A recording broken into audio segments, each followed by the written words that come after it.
Hi, third graders. In today's phonics lesson, you talked about words that make the aw sound like in saw, and you talked about some different spelling patterns that make that sound.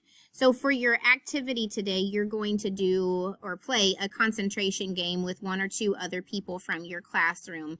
The object will be to flip over cards like you're playing a matching game, and if you flip over two cards that have the same sound or same spelling for the sound, then you would keep those cards as a match.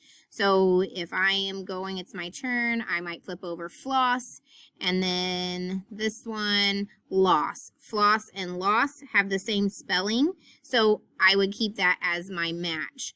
Then I would come over here on my paper, and my partner and I both would write floss and loss down on the lines for the two word pairs. Then it would be my partner's turn.